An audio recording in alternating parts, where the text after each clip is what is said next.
Hello and welcome to my very first video. My name is Alex and I'm the Rideshare Chef. What's up with the name, you might ask? Well, Rideshare because that's what I do now. I drive for both the major rideshare companies, and I also help deliver packages for that major online retailer named after a river in South America.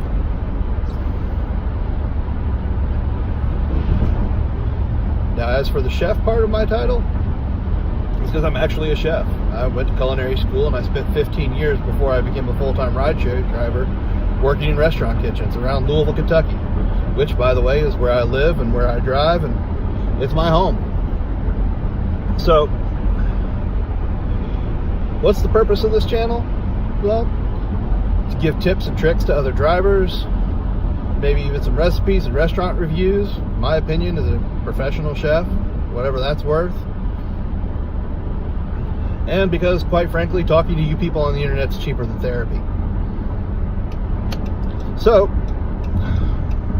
what you're going to hear, what you're going to see is basically my stories and my adventures of driving around as a rideshare driver. You'll hear some funny bits, you'll hear some horror stories, you may... What you're not going to see on my channel is videos of my passengers. There are plenty of channels that do that. This is not going to be one of them. We're just going to humiliate these people publicly through the sound of my own voice.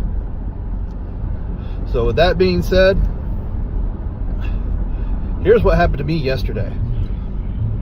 So I was driving, delivering packages, and when you do the package delivery for the online retailer, because we live in Louisville, we deliver not just to Louisville, but we deliver to all of the surrounding counties and little areas and cities and whatever. Which means every once in a while, you're going to end up out in the country. How do you know you were out in the country? Because in the space of 15 seconds, I saw not one, but two homes flying the stars and bars, the great flag of the Confederacy. Got a little nervous because those people are known to shoot first and ask questions later, and I'm a stranger driving around their neighborhood.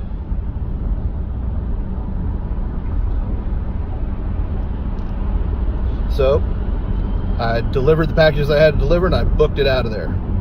The other reason I was out in the country is because I pulled up to one house and chickens walked up to my car. Now, I'm not talking about just like 2 or 3 chickens. I'm talking about a flock of chickens. It was like a scene out of Birds.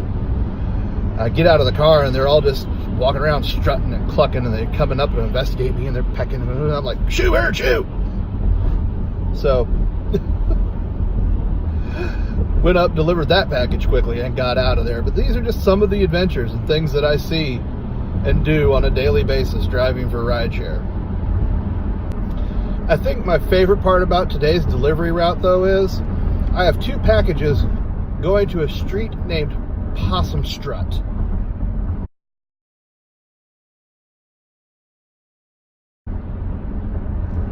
Now, I know the story behind, Billy Goat Strut and Nanny Goat Strut. Those are streets named here in downtown Louisville. And basically, it's, that's where they used to race goats. That's a thing. So I'm thinking, is this spot in southern Indiana where they used to race possums? Is that a thing? Possum racing?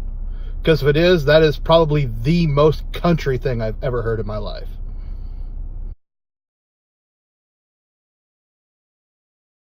So far, no sign of Vin's Diesel or the Fast and the Furry. But it does beg the question. In the Fast and Furious movies, cars all have souped up acceleration systems, NOS and whatnot. Do they have the same thing out here in the country? Just feed the possum meth and let him go. Anyway, I got a picture of the street sign too. It's real. Possum Trot. Here we are.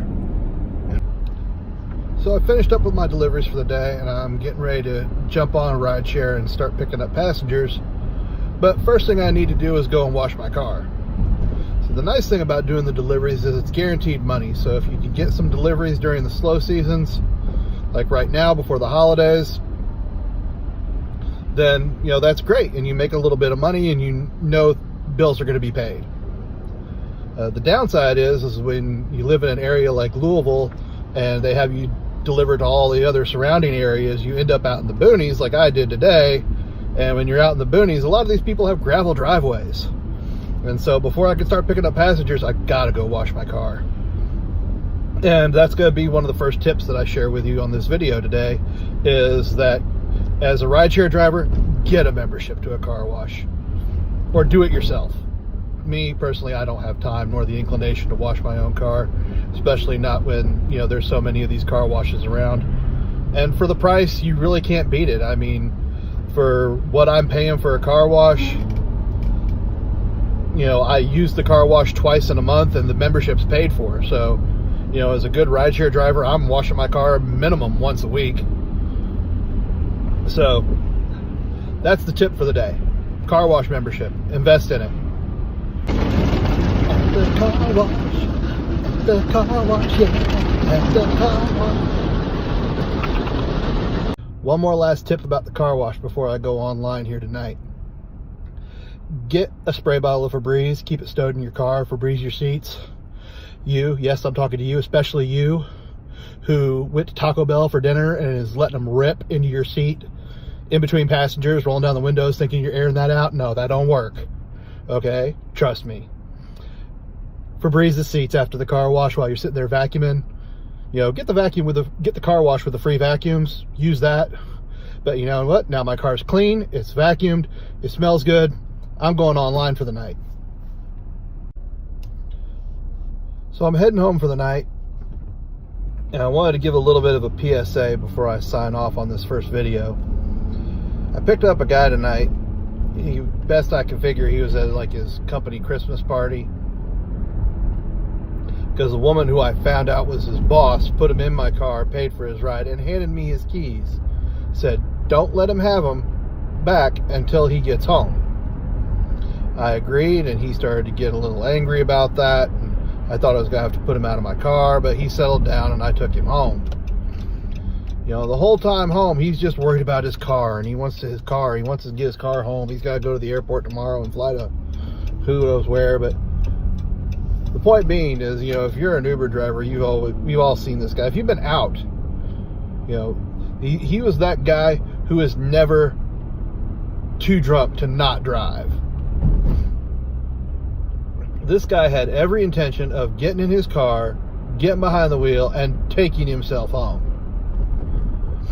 And fortunately, his very kind-hearted boss said, let me pay for your lift. Let me pay for your ride home. You know, that way you can get home safe. And, you know, the whole way home, he's just crying and complaining about it. And I'm like, dude, you can either let me take you home and wake up in your bed safe and sound, or you can wake up in jail, which is always a good time. He's like, I'll go home. I'm like, yeah, that's probably a good idea. You know, and, you know, the PSA is this. You know, the Uber, the Lyft, the taxi, whatever it is, it's never too expensive. You know, if you're going to go out and drink, go out and drink. Have a good time. Have a plan. Have a designated driver. Take an Uber to the club. Take a Lyft home. Call a cab, something. But don't put your life at risk, everybody else's life at risk, your livelihood. You're going to jail. You get caught, you're going to jail. And I have seen the cops everywhere tonight because it's the holiday weekend and they know that people go out and get stupid on the holidays. So, you know, again, people, put a little money back. So this is going to be for our rides, or you're going to be the designated driver. Don't become that statistic, you know, that we see on the news Christmas morning. You know, John Doe was involved in a fatal drunk driving crash, or John Doe got arrested for drunk driving, or, you know, Jane Doe killed her best friend and survived the accident. Nobody wants to see that. Your family doesn't want to see that. But that's the end of my rant. That's my preaching, my sermon, whatever. So that's it. I'm signing off. Hope hopefully I'll get another video together for next week. We'll see how this goes. Again, this is brand new to me, brand new to you. We'll see what happens. So until next time, folks, tip your drivers, tip your servers, be good, don't drink and drive.